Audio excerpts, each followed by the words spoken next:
Dr. Mahesh Jadhav, founder IIEA. Then another guest of honor, our friend Dr. Amit Kaspe, founder Aster Analytical Solutions. Very vibrant and dynamic principal of yours and our friend Dr. Rahul Jadhav, because we have been working at Shivraj University for a very long time. And I think since 2 years we both left Shivraj University. He joined here, I joined Krishna in the capacity of Dean. Then we move see Sadekar, my friend Amar sir sitting over here, Jadhav madam, all my dear students, very good after working. At the outset, I congratulate you for having cleared these 4 courses, and at the same time I would like to apologize before you. The reason is that a bit I was late, because when I have occupied this post over a period of time, I have understood there are so many things which are not at our disposal. When I was a teacher, I used to value the time. Yes, still I value, but there are so many occasions where I cannot value my time. My time is at someone's hands, and because of which I couldn't make a point, and because of which the function was got delayed. So kindly pardon me for that. Friends, at the right time, this initiative has been taken by the institution, value-added courses. It's not, I was just talking to Rahul Jadhav sir, it's not something a value-added course for the sake of course. It has been started at the institution, but really it means a lot. Because every day we feel that there should be certain value addition which is made to the student. We believe that every day should be the day of refinement, and that is what is only possible when you call yourself as a professional, and every day you make a value addition to yourself. So now what is that value addition? Value addition is something which is beyond curricular aspects. Now when you look at the global perspective, you will find a lot of things are happening across the globe. You all might be knowing that Indian pharmaceutical industry is the biggest industry in the world.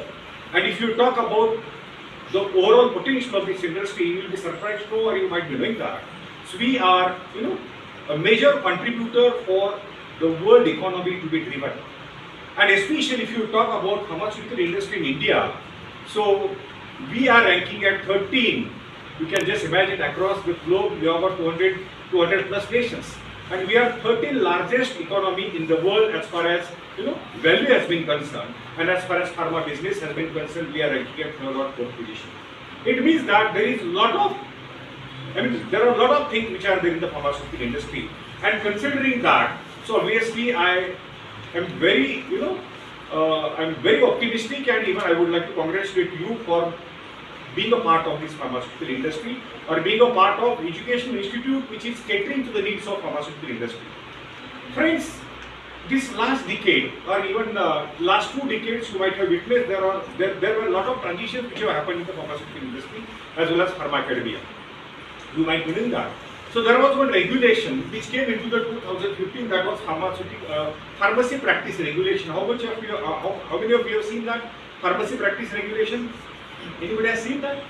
So which is for we people. I think we might have seen that pharmacy regulation was there, which came into 2014 and it was implemented I think in 2016.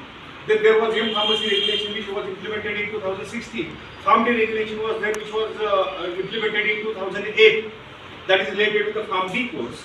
And there was one more regulation which has come in 2015, that is called as pharmacy practice regulation. Now this regulation has made us to realize in India at least what is potential of pharma people. Because we call ourselves as the professionals. And when we call ourselves as professionals, obviously we are listing their orders, and that this pharmacy practice regulation has clearly defined the role of pharmacy professionals. So they can be hospital pharmacists, you can be clinical pharmacist, you can be community pharmacist, and 4th one, which is very important, you can be a drug information pharmacist. These are the 4 verticals which have been very well depicted by this pharmacy practice regulation 2015. So we are going to work in certain regulation out of these 4. Now if you consider the courses which have been offered by the college, they are rightly aligned with what is the future of pharmacy profession. I think right now you have been imparted with the 4 courses. One is related to the intellectual property rights, IPR. Second is related with the clinical research and data management. Third one is related to the pharmacovigilance, and 4th one is related with the drug regulatory affairs. Let me tell you one thing, my dear friends. Future is of research.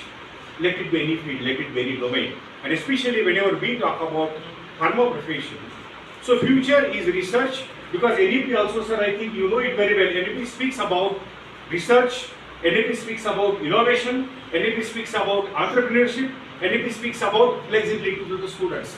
And considering that research, so whatever program which is being imparted to you, which is related to IPR, so whenever you carry out research, obviously you need to protect your intellectual property. And at right time, at final year level, if you are getting these things, you are getting acquainted with these kind of things, nothing like that. I'm really happy. Even for final year at my institution, I could start with only pharmacovigilance. Now I am going to take this from Rahul Jadhav sir, and I will try to implement those things at my college. So basically, why it is so important to have this intellectual property right as a course, let me tell you, my dear friends.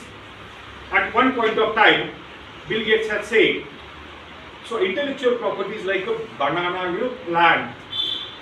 Once it is grown, you keep on getting bananas over a very long time period, so you can reap a lot of things on that. And this is going to help you a lot in carrying out future research, as well as it is going to help you in prospering in the research activities.